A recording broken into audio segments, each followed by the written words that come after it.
네, 여러분 안녕하십니까? 좋은 오후입니다. 제가 평소와는 다르게 아침 인사 대신에 오후 인사를 드리고 있습니다.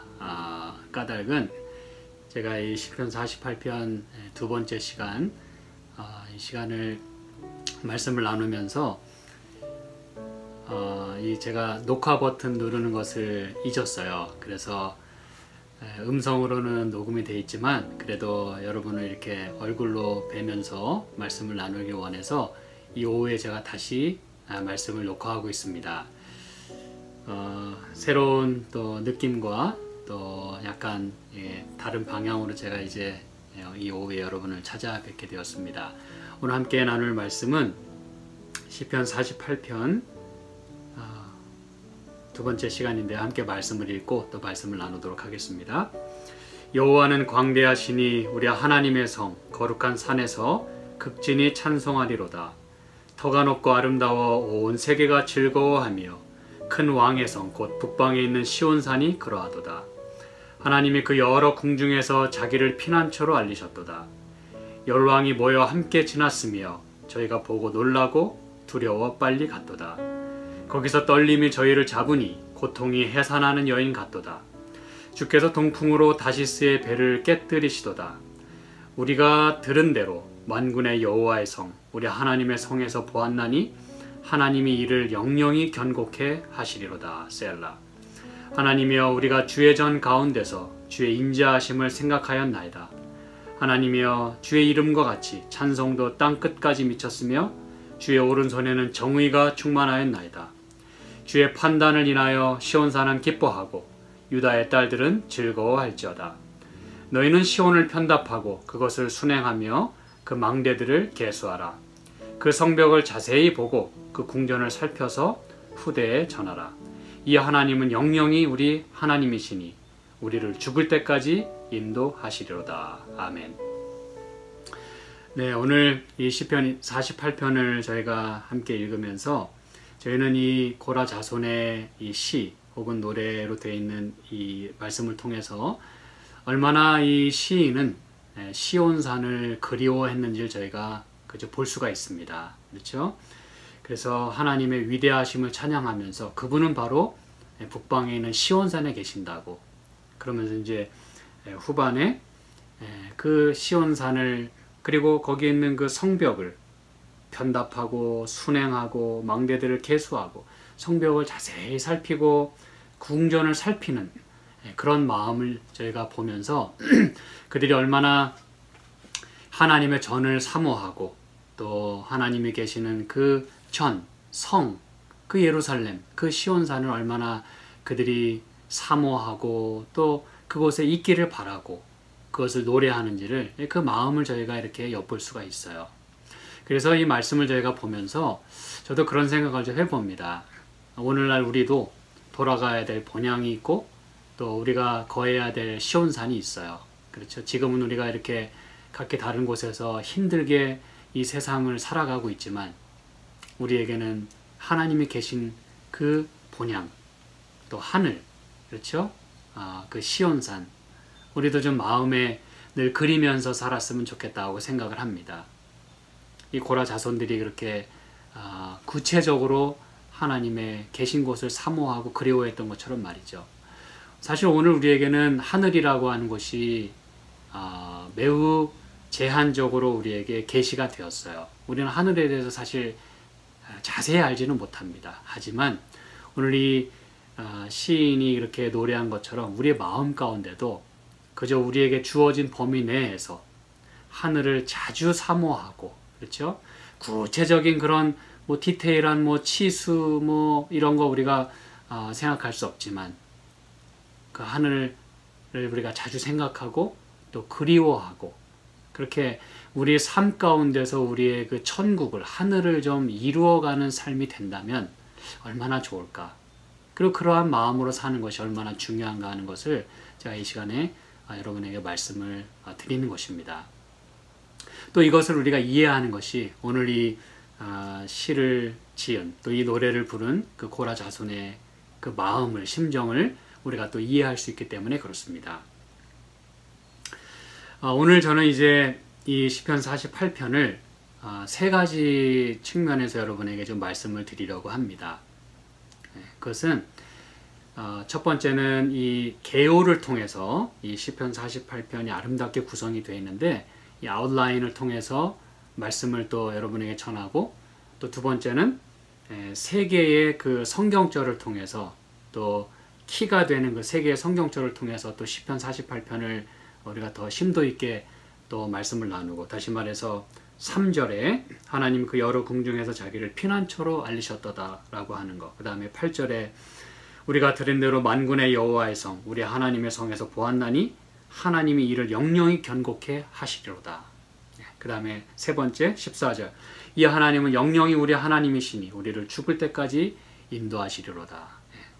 그래서 이 세 개의 성경절을 통해서 과연 북방에 계신 그 시온산에 계신 하나님은 어떤 분이고 우리를 위해서 어떤 일을 하고 계신지를 이 세 개의 성경절을 통해서 또 살펴보고, 세 번째로는 어제 제가 간단히 말씀드렸습니다만 이 네 방향이 나옵니다. 이 네 개의 디렉션이 나오는데 그 네 개의 그 방향을 중심으로 또 오늘 시편 48편을 또 조명해 보고자 합니다. 그래서 1차, 2차, 3차로 그렇게 아주 심도 있게, 그리고 이 각각 이렇게 여러 방면으로 이 시편 48편을 우리가 말씀을 잘 나눠보기를 원합니다.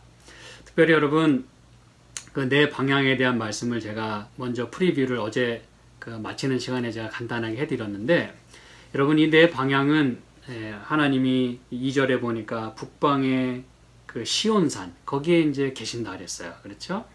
그리고 하나님이 북방에서 어떤 일을 하고 계시는지, 하나님의 보좌가 어떻게 역할을 하는지를 저희가 살펴보게 되었어요. 그리고 이제 여기 7절에 보니까 주께서 동풍으로 다시스의 배를 깨뜨리신다 그래서 여기 이제 동쪽이 나옵니다. 그렇죠? 이스가 나오고, 그 다음에 10절에 여기에 10절에 보니까 뭐 방향에 대한 얘기는 없어요. 그렇죠? 근데 여기 보니까 주의 오른손에는 정의가 충만하나이다. 여기 이제 오른손이라고 할 때 이 오른쪽 여기가 방향이 나와 있어요. 목사님 여기 뭐 오른쪽을 지금 방향이라고 따지시는 겁니까? 동서남북 얘기하고 있는데 그렇습니다. 이 주의 오른쪽, 이 성경에 말하는 그 오른쪽은 바로 남쪽을 가리켜요. 제가 이제 왜 그런지 또 설명을 해드리겠어요. 그리고 13절에 그 성벽을 자세히 보고 그 궁전을 살펴서 후대에 전하라. 여기에 무슨 방향이 나옵니까? 전혀 방향이 나올 단어가 없어요. 그렇죠? 그리고 이제 남은 건 서쪽밖에 없는데 도대체 이 서쪽이 어디를 서쪽을 말하는 것인가? 제가 이제 이따 설명해 드리겠습니다. 여기 이제 후대에 전하다 할 때 그 뒤 여기가 이제 서쪽이에요. 이제 또 말씀을 드리도록 하겠습니다. 그래서 오늘 저는 개요와 또 세 가지 키가 되는 성경절, 하나님이 어떠한 분이신지, 그리고 또 여기 네 방향이 지금 이곳에서 언급이 되어 있는데 도대체 네 방향이 뭘 의미하고 도대체 네 방향을 통해서 하나님이 뭘 말씀하기를 원하시는가, 그걸 제가 여러분과 함께 나누고자 하는 것입니다. 먼저 개요를 여러분과 함께 좀 나누겠어요.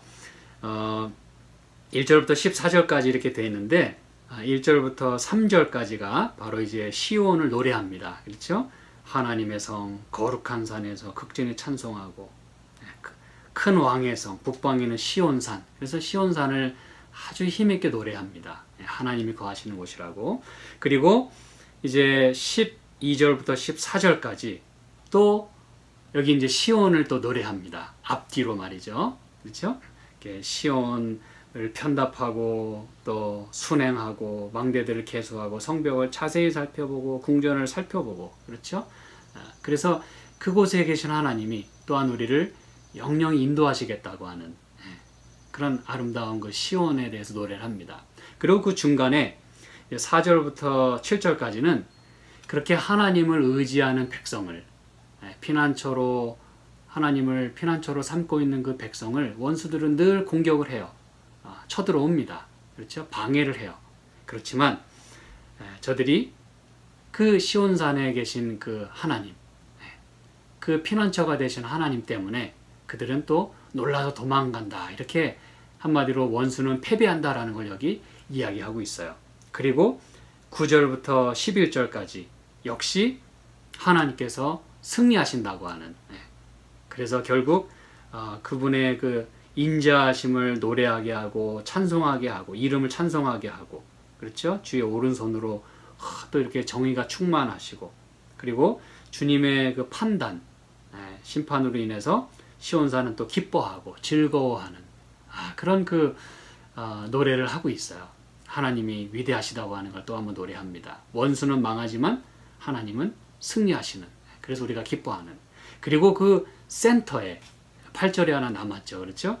그 가장 중심 자리에 우리가 들은 대로, 그리고 우리가 본 대로, 놀라운 말씀이에요. 하나님이 이를 영영히 견고케 하신다. 그래서 이것이 이제 가장 중심되는 사상으로 여기 자리 잡고 있어요.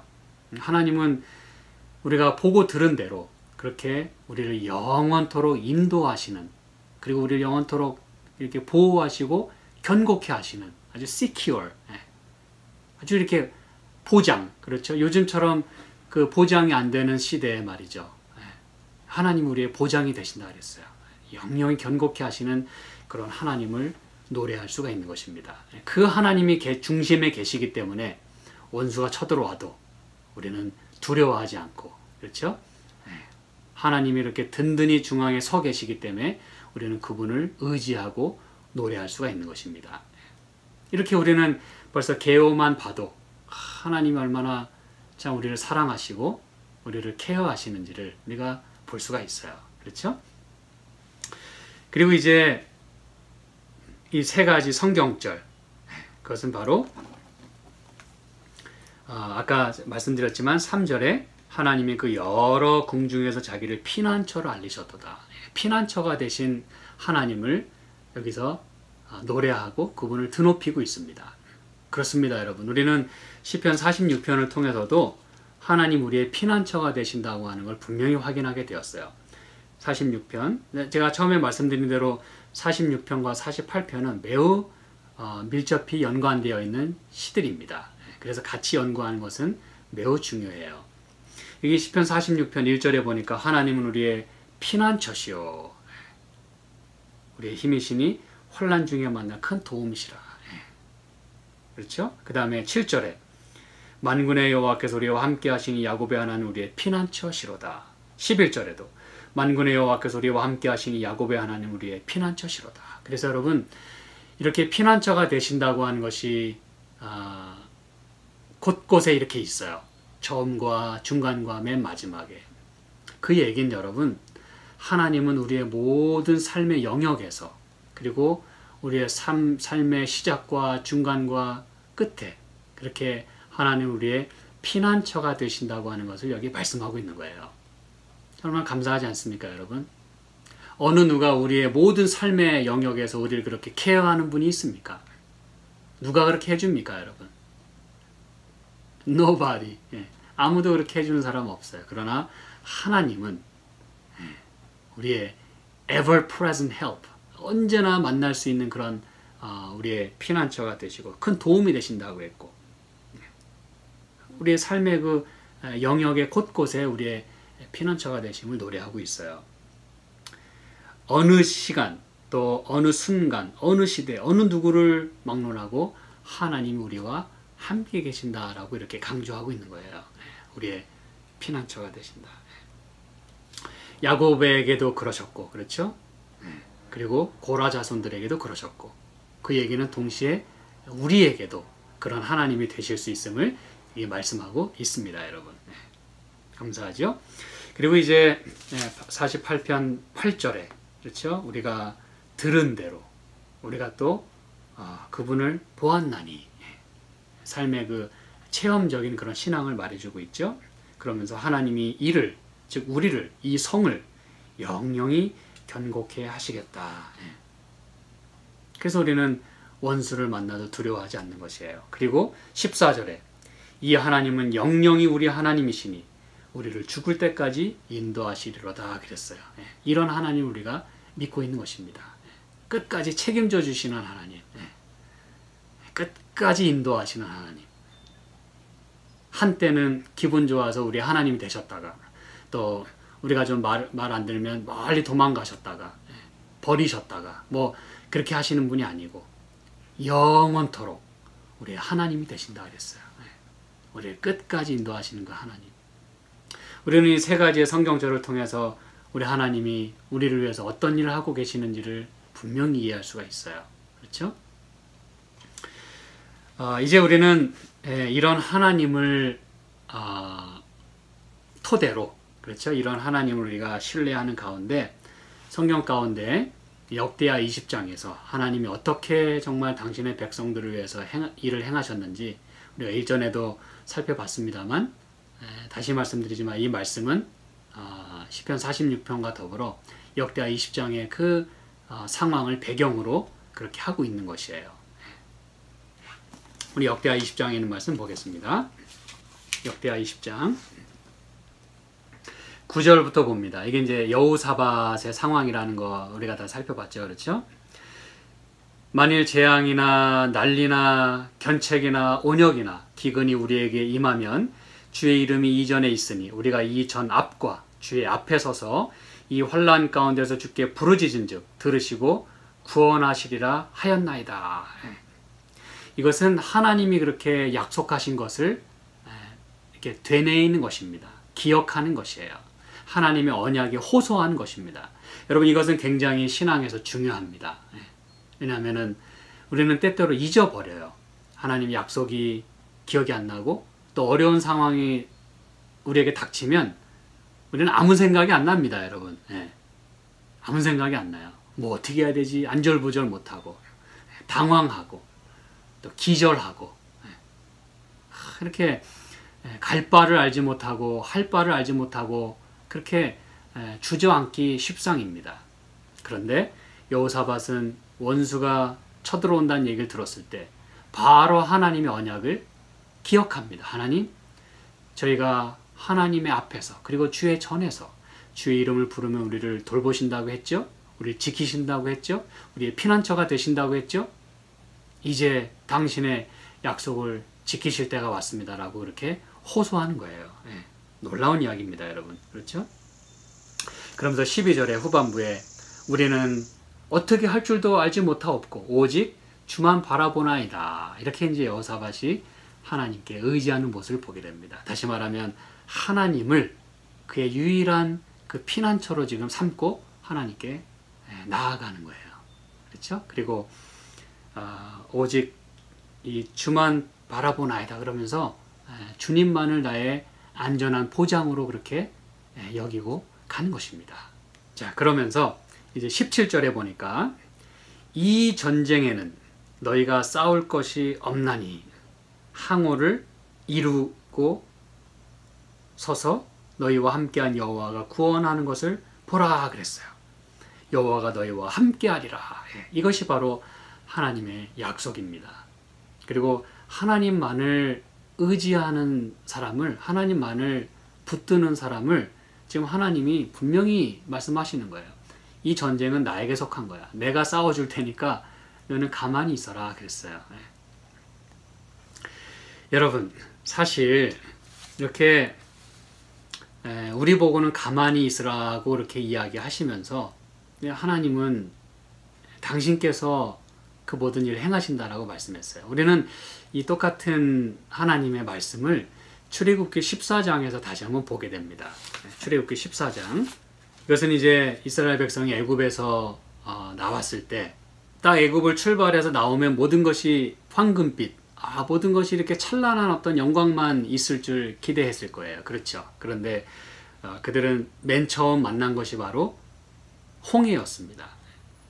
어떻게 보면 가장 큰 벽을 만난 것이죠. 그렇죠? 이거 어떻게 하란 말이냐? 왜 여기 와서 우리를 죽게 만드냐? 이렇게 이제 원망을 했던 바로 그 홍해입니다. 그리고 뒤에선 누가 또 쫓아와요? 애굽의 군대가 쫓아옵니다. 이런 상황 가운데서 이렇게 참 원망과 이 비탄에 빠질 수밖에 없었던 그들에게 13절에 이렇게 말씀합니다. 모세가 백성에게 이르되 너희는 두려워 말고 가만히 서서 여호와께서 오늘날 너희를 위하여 행하시는 구원을 보라 그랬어요. 이렇게 이런 거 보면은 하나님께서는 참 일을 아주 드라마틱하게 이루시는 것 같아요. 뭐 일부러 이런 상황에 빠뜨리는 건 아니지만 우리가 공경에 처했을 때 하나님의 그 역사하시는 방법은 참 놀랍습니다. 그냥 이렇게 떡 하나 던져주시고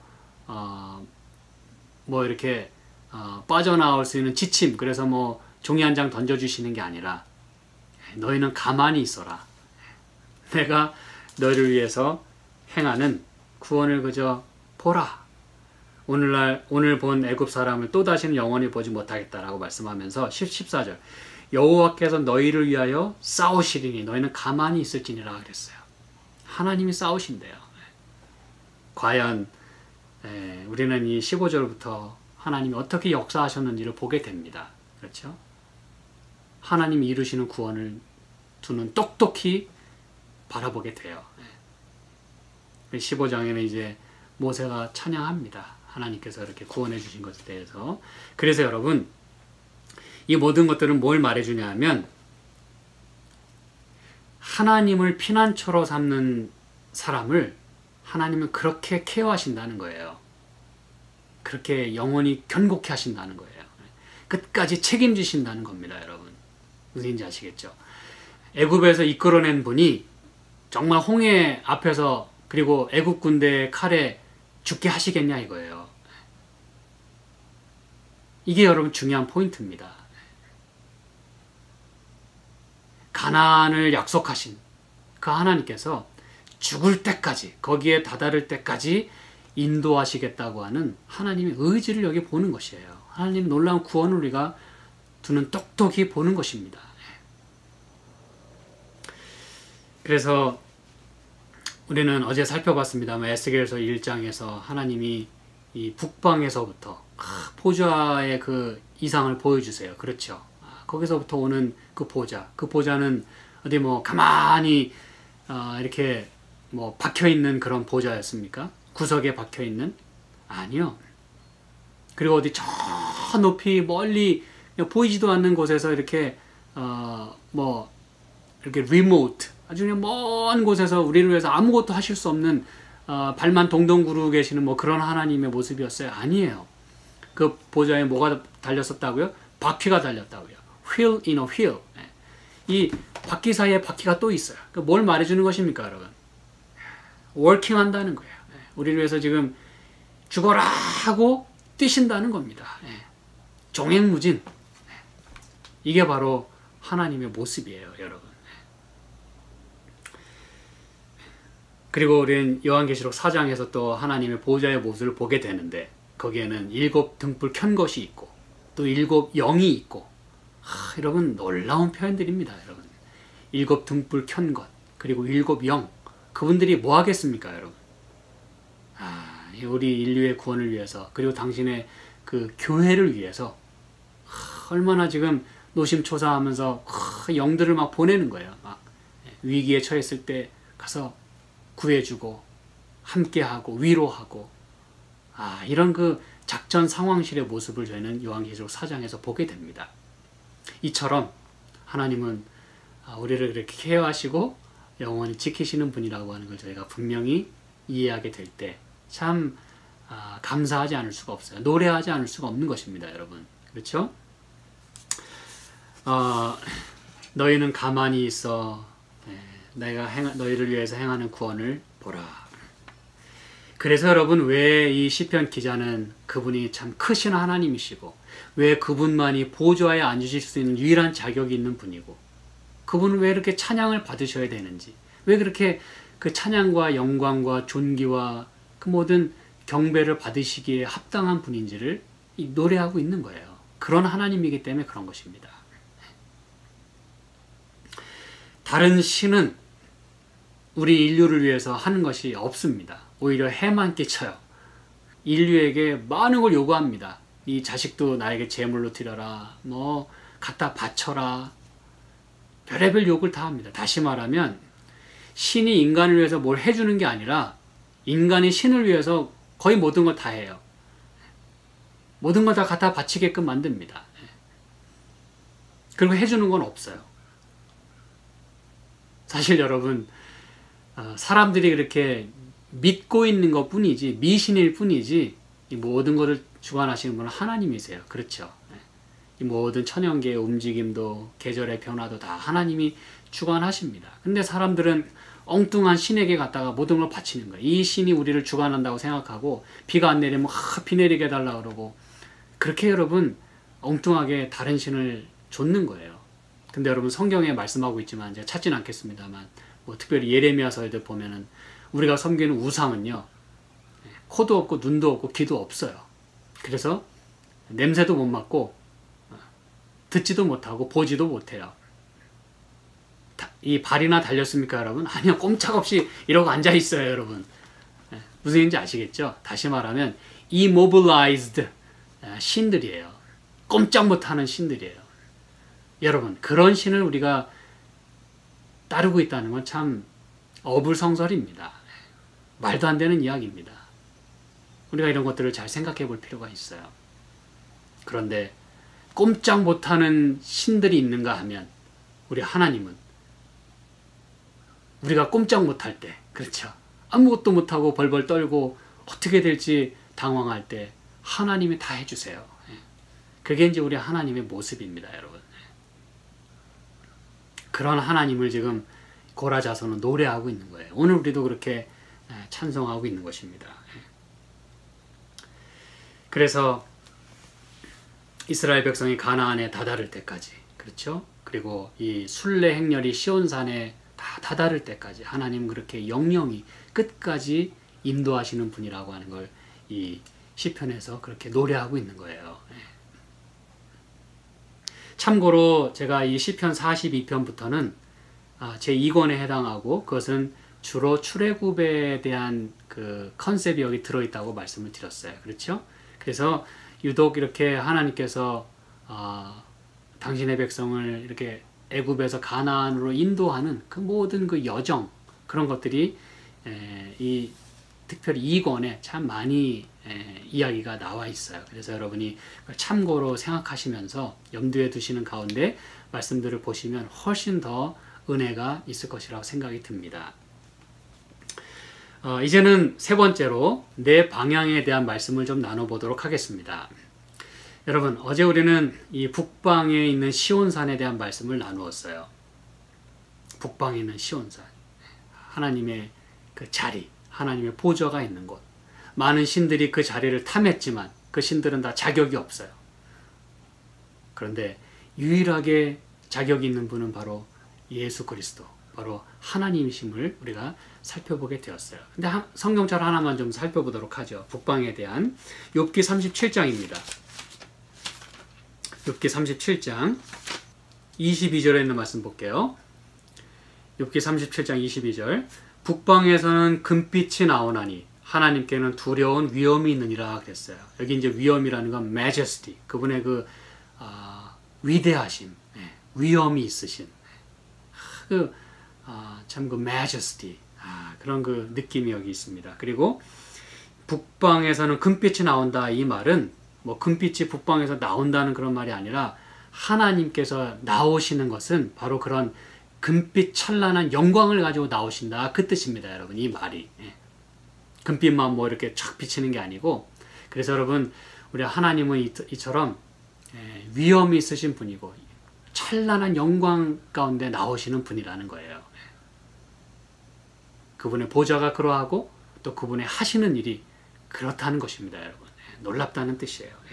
그래서 우리는 이 성경에 이렇게 북방에서 나오는, 북방에 계신 그 하나님의 모습을 여러 곳에서 살펴볼 수가 있어요.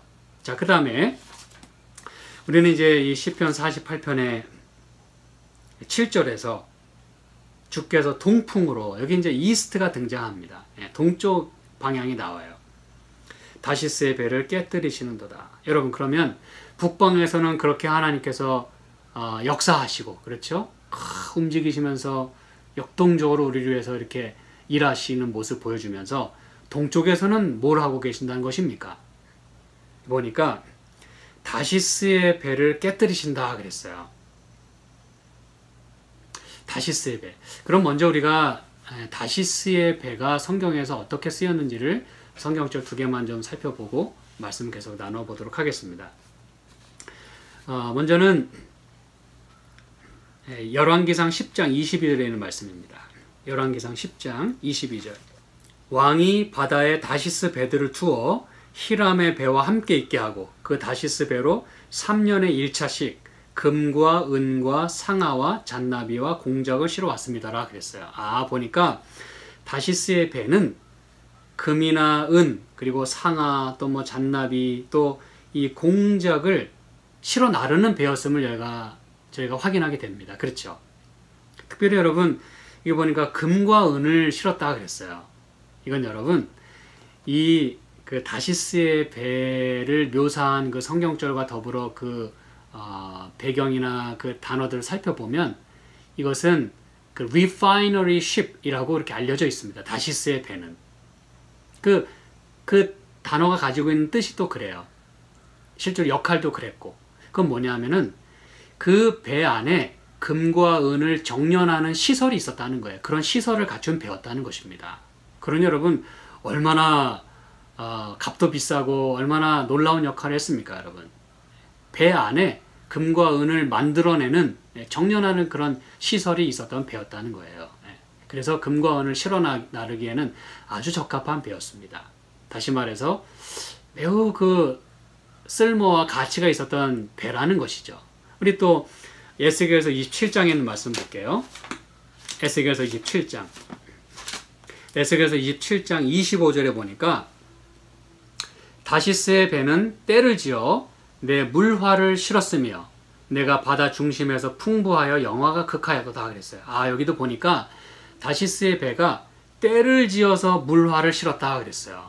이 보화들을 싣고 엄청난 물건들을 실어 날랐다 그랬어요. 때를 지어서. 그 말은 아주 일도 많았고 돈도 많이 벌었다는 뜻이죠. 무역이 성행했다는 뜻입니다, 여러분. 쉬핑이 거의 이 다시스의 배들의 몫이었어요. 딜리버리가 엄청 많았다는 뜻이죠. 오늘날로 말하면. 수도 없이 주문에 되는 그 물건들을 실어 나르는 그런 큰 트럭들을 보지 않습니까? 배도 그렇고 비행기도 그렇고. 그 역할을 지금 다시스의 배들이 했다는 것이에요. 그런데 특별히 물화, 그렇죠? 이 보물들, 이런 것들을 이렇게 이제 실으면서 네가 바다 중심에서, 이 얘기는 그 모든 걸 다 주관했다는 뜻이에요. 바다 중심에서, 이 말은 풍부하여 영화가 극하였도다. 아주 그들의 그 부나 그 명예가 아주 극에 달했다는 것입니다. 하늘을 찔렀다는 그 뜻입니다, 여러분. 그럼 여러분 이게 뭘 말해주는 것일까요? 그만큼 다시스의 배는 훌륭했고 또 무역이 성행했고 영광이 크게 달했어요. 그런데 오늘 시편 48편에서는 지금 하나님 뭐라고 말씀하세요? 주께서 동풍으로 다시스의 배를 깨뜨리시도다 그랬어요. 왜 여러분 하나님이 다시스의 배를 깨뜨리셨을까요? 그 중요한 역할을 했던 그 배를. 이유는 간단합니다. 교만했기 때문에 그래요. 영광이 극에 달했기 때문에 낮아질 수밖에 없는 것입니다, 여러분. 자기가 다 잘난 줄 알고 그 교만과 자랑이 아주 하늘을 찔렀어요. 그래서 하나님이 그들의 교만을 낮추셨다는 것입니다. 근데 여러분 교만 낮추신 것까지는 좋겠는데 이게 오늘날 우리에게 주는 영적인 교훈이 무엇일까요? 우리는 그것을 요한계시록 18장에서 확인해 볼 수가 있습니다, 여러분. 요한계시록 18장. 이 말씀 굉장히 중요합니다. 왜냐하면 하나님께서는 지금 당신의 그 역할을 하고 계신다는 거예요. 우리의 구원과 또 당신의 그 마지막 세상의 역사를 그렇게 주관해 가고 계신다고 하는 것을 여기 요한계시록 18장에서 말해주고 있어요. 자, 여기 보니까 이것은 이제 그 바벨론이 무너졌다라고 하는 말씀으로 시작합니다. 처음부터 아주 심상치 않아요. 그 부와 영광이 크게 달했던 그 바벨론이 멸망했다 그렇게 하면서 여기 뭐 7절에 보면은 뭐 나는 여왕으로 앉은 자요. 그러면서 뭐 아주 엄청 자랑을 떱니다. 아주 교만이 아주 크게 달합니다. 예. 그러면서 10절 그 고난을 무서워하여 멀리 서서 가로되 화이또다 화이또다 큰 성 견고한 성 바벨론이여 일시간에 내 심판이 이르렀다 하리로다. 여기 보니까 이제 그게 달했던 바벨론의 교만도 꺾이게 됩니다. 일시간에 망하게 되는 이력이 있어요. 그런데 그 바벨론을 수식하는 이 말씀을 잘 보시기 바랍니다. 큰 성, 견고한 성 바벨론이여 그랬어요. 여러분, 진정으로 큰 성, 그리고 견고한 성은 뭐밖에 없다는 걸 지금 말하고 싶어 하는 거예요.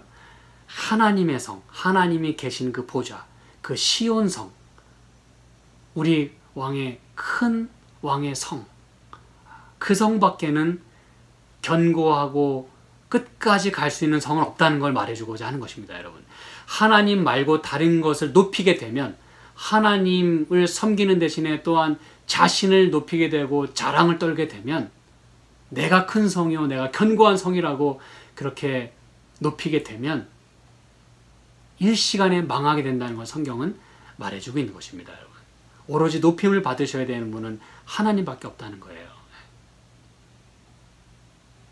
그분이 계신 그곳만이, 그 보좌만이 가장 거룩하고 높다고 하는 것을 말해주는 것입니다. 여러분, 그래서 이 바벨론은 그렇게 해서 망하게 되는 거예요.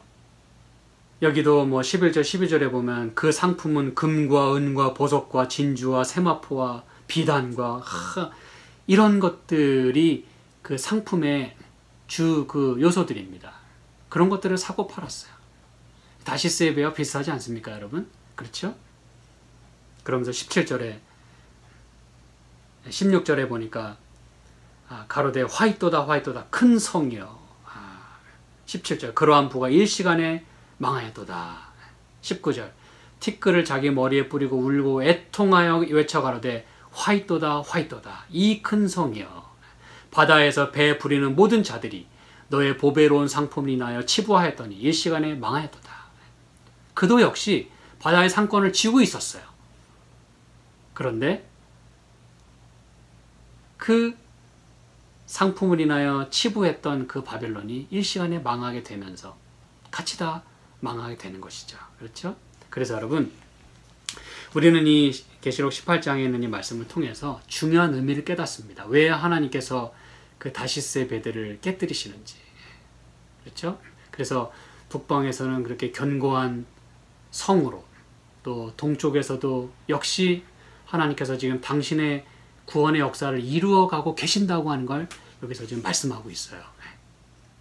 우리는 그 죄에 참여하지 말고 나오라고 이렇게 또 호소까지 합니다. 그렇죠? 자, 그 다음에는 이제 이 시편 48편에서 10절, 이 10절에서 우리는 이제 남쪽을 이제 찾아야 합니다. 그렇죠? 하나님의 주의 이름과 같이 찬송도 땅끝까지 미쳤으며 주의 오른손에는 정의가 충만하였나이다 그랬어요. 왜 오른손이 남쪽인가? 제가 설명해 드리겠습니다. 여러분, 이 성경에서 방향을 이해하는 것은 굉장히 중요합니다. 저희가 이제 시편 121편을 또 말씀을 나눌 때 그때 또 제가 언급을 해 드리겠어요. 그런데 여러분, 성경에서 방향은 중요한데 특별히 이 에덴 동편, 우린 것을 잘 알아요. 그렇죠? 창세기 3장의 스토리를 잘 압니다. 그 에덴 동편에 하나님께서는 당신의 원시 성소를 두셨어요. 그 보좌를 거기에 두셨어요. 그래서 너희가 돌아와야 할 곳은 이곳이라고 계속 빛을 이렇게 비춰주시는 모습을 저희가 보게 됩니다. 어디예요? 에덴 동편에. 그래서 여러분, 이 하나님의 백성들은 그때부터 에덴 동편을 늘 바라보며 살았어요. 그리고 이 땅에 있는 성소도 성소의 문을 어디에다 냈습니까, 여러분? 방향으로 볼 때 동쪽에 성소의 문을 냈습니다. 그래서 그 동편 문을 향해서 이 성막을 들어갈 수가 있었습니다. 성소 안으로 들어갈 수가 있었어요. 그래서 모든 이스라엘의 이 진영, 뭐 움직일 때마다 광야에서도 그렇고 캠프를 여러분 항상 성소를 중심으로 캠프한 거 여러분 아시죠? 그렇죠? 진을 다 그렇게 성소 주변으로 진을 쳤어요. 근데 그 중에서도 그 동편, 항상 그 기준이 되는 게 동편이었습니다. 근데 여러분, 그렇기 때문에 이 이스라엘 백성들은, 유대인들은 늘 동편을 바라보면서 그들의 신앙을 점검했습니다. 항상 이 이스트 오리엔티드 돼 있었어요. 그들은요. 그 말은 항상 동쪽을 페이스했다는 뜻입니다. 항상 동쪽을 중심으로 그쪽을 향하여 바라봤어요. 그렇기 때문에 여러분, 동쪽을 바라보고 있으니까 오른쪽은 어느 편이 되겠어요? 남쪽이 되는 것입니다, 여러분. 그렇죠? 동서남북. 그렇죠? 동쪽을 바라보니까 당연히 오른쪽은 남쪽이 되는 것이에요. 그래서 여러분, 이 남쪽에서는 하나님이 지금 어떤 일을 하고 계세요? 주의 오른손에는 정의가 충만하였나이다. 여러분, 이렇게 공의가 가득한 하나님의 의로우심으로 뭐 하십니까, 여러분? 우리 죄인들을 그렇게 케어하시는 거예요. 의롭게 만드시는 것입니다. 그렇죠? 우리가 당신의 의를 가질 수 있게 하시는 거예요. 구원을 경험하게 하는 것입니다. 한마디로. 그리고 여러분, 오른손이라고 하는 것, 특별히 하나님의 오른손이라고 하는 것은 이 주의 손, 다시 말하면 여호와의 오른손, 이것은 놀라운 구원을 이야기할 때 많이 사용이 되었어요. 특히 언제 그렇게 아주 많이 사용이 됩니까? 어떤 사건을 중심으로 이런 표현이 많이 나와요? 출애굽입니다, 여러분. 여기도 이제 출애굽 이야기가 나와요. 주의 오른손과 편팔로, 주의 오른 강한 손과 편팔로 말이죠. 당신의 백성을 애굽에서 이끌어내시고, 여러분, 바로 그것입니다.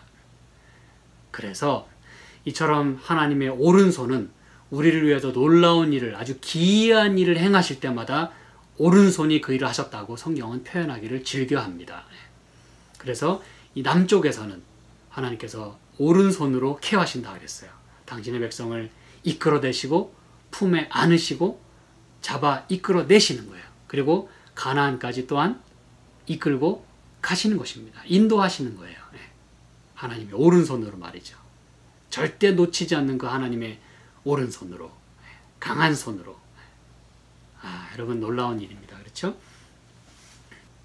그리고 이제 우리는 이 13절을 통해서 이 남은 건 서쪽밖에 없어요. 그렇죠? 근데 그 성벽을 자세히 보고 그 궁전을 살펴서 후대에 전하라 그랬어요. 여러분, 여기에 도대체 이 서쪽이라는 표현이 없습니다. 그렇죠? 뭐 위에처럼 이렇게 방향을 좀 예시해 주는, 뭐 힌트를 주는 것도 아무것도 없어요. 다만 있는 것은 뭐냐? 후대. 후대라는 말을 통해 보니까 뒤. 예, 맞습니다. 바로 뒤라고 하는 이 단어가 바로 웨스트란 뜻입니다. 그도 그럴 것이, 여러분, 동쪽을 늘 바라보며 생애했다 그랬잖아요. 그들의 모든 그 신앙의 중심은 항상 동쪽으로 향했어요. 동쪽을 향해서 항상 그들은 기도도 드리고 하나님을 경배했어요. 멀리서 있을 때도 말이죠. 그럼 여러분, 이 정면으로 동쪽을 바라보고 있으니까 뒤는 어느 쪽이 되겠어요? 예, 그렇습니다. 서쪽이 되는 것이에요. 그래서 이 단어가 뜻하는 것도 서쪽이지만 지금 상황 자체도 뒤는 서쪽이에요. 그렇죠? 예. 그래서 이 후대, 이 following generation, 이 뒤에 따라오는 세대, 그렇죠? next generation, 다음 세대, 그게 이제 서쪽을 가리키는 것이에요. 그럼 여러분, 하나님이 이 서쪽에서는 어떤 일을 하고 계시는 것입니까? 바로 이 당신의 백성들을 이렇게 구원하시고 축복하시고 지켜주심으로 인해서 그들이 찬양하고 즐거워하고 기뻐하고 하나님께 영광을 돌리고, 그러면서 뭐 하겠다는 거예요? 그 모든 것들을 자세히 살펴서, 그렇죠? 하나님의 역사하시고 구원하신 모든 히스토리와 그분의 거하시는 모든 것들을 자세히 살피고 연구하고 경험해서 후대에 전한다고 하는 사실이에요. 여러분, 이것까지도 여러분이 생각을 하셔야 된다는 것입니다. 하나님은 그렇게 역사하시는 분이라는 거예요. 선조에게 엄청난 역사를 하셨어요. 그렇죠. 지금 이 시대의 고라 자손에게도 엄청난 역사를 하셨고, 이 이스라엘 민족을 하나님께서 엄청나게 지키셨어요. 이 북방에 있는 시온산을 통해서 말이죠. 견고한 성을 통해서 말이죠. 그것을 이제 그들을 통해서 다가오는 세대에 그렇게 확실하게 전하심으로 인해서 다 하나님을 믿고 하나님을 신뢰하고 하나님께서 인도하시는 손길에 다 맡기고 구원받을 수 있도록 하시겠다고 하는 놀라운 말씀이 들어있는 것입니다. 여러분, 하나님의 구원은 어느 시대에만 끝나는 것이 아니라는 것입니다. 과거나 지금이나 미래나 하나님 그렇게 역사하실 수 있고 또 역사하기를 원하시고 우리 모두가 다 그렇게 구원받기를 원하신다는 하나님의 마음이 여기에 들어있다는 사실입니다. 참 감사하지 않으십니까, 여러분? 저는 이제 오늘 말씀을 제가 이제 요약을 하면서요, 이렇게 내 방향이 이야기되었어요. 이 말은 바로 전방위적으로, 무슨지 아시겠죠? 꼭 그게 동서남북을 어느 한 어떤 방향만을 얘기하는 것이 아니라 모든 면에서 on all sides, 그렇죠? 삶의 모든 면으로 하나님이 이렇게 우리를 위해서 역사하신다고 하는 것을 그저 동서남북이라고 하는 그 내 방향, 왜냐하면 성경에는 내 방향으로 그렇게 많이 얘기를 하거든요. 사방으로 이렇게 사방, 사방이라는 표현이 많이 등장하거든요, 여러분. 이 다니엘서나 요한계시록에. 그래서 거기서 말하는 사방이라고 하는 것은 하나님이 모든 면에서 그 뜻입니다, 여러분. 여기서도 하나님이 in all directions, 모든 이 방향에서 우리의 삶에 이렇게 가면 이 방향으로, 또 저렇게 가면 저 방향으로, 또 어느 곳에 우리가 있든지 간에 하나님의 삶의 모든 면에서 어느 시대를 막론하고, 여기 후대에 전한다는 건 역시 in all times, 그렇죠? 어느 한 시대만 국한된 게 아니라 모든 시대, 그리고 어느 한 지역에만 국한된 게 아니라 모든 디렉션, 모든 면에 있어서 하나님이 우리를 그렇게 케어하시고 지키신다고 하는 그 하나님을 지금 노래하고 있다는 사실입니다. 여러분, 하나님은 지금 그렇게 당신의 하실 일을 하고 계세요. 전방위적으로 모든 시대를 거쳐서 당신의 백성에게 피난처가 되시고 그들을 견고하게 영원토록 지키시고 죽을 때까지 인도하세요. 그렇게 하시는 하나님이 계신데 저와 여러분은 무엇을 할 것이며 누구를 의지하며 살 것이며 누구의 편에 서서 생활할 것인지를 오늘 묻고자 하는 것입니다. 간절히 바라기는 자기를 피난처로 삼는 그런 백성을 끝까지 죽을 때까지 지키시는 그 하나님을 여러분의 피난처요, 목자요, 하나님으로 그렇게 삼으시고 그분만을 의지하면서 그렇게 생활하시게 되기를 간절히 소망합니다. 함께 기도하겠습니다. 하나님 아버지 고맙습니다. 저희를 이처럼 삶의 모든 면에서 케어해 주시고 또 손잡아 이끌어 주시니 감사합니다. 저희가 어려움을 당하든지 기쁜 일이든지 어떤 상황에 처하든지 우리가 벌벌 떨고 있는 그 순간에라도 우리를 안위하시고 우리에게 용기를 주시고 구원을 베푸시는 하나님을 보라고 말씀하시는 주님의 음성을 저희가 듣습니다. 참으로 감사합니다. 저희의 삶도 이제 주님만을 의지하고 피난처로 삼고 주님 안에서 영영이 요동치 않는 저희의 삶이 되도록 축복하여 주시옵소서. 주님의 은혜를 감사드리오며 예수님의 이름으로 기도드립니다. 아멘.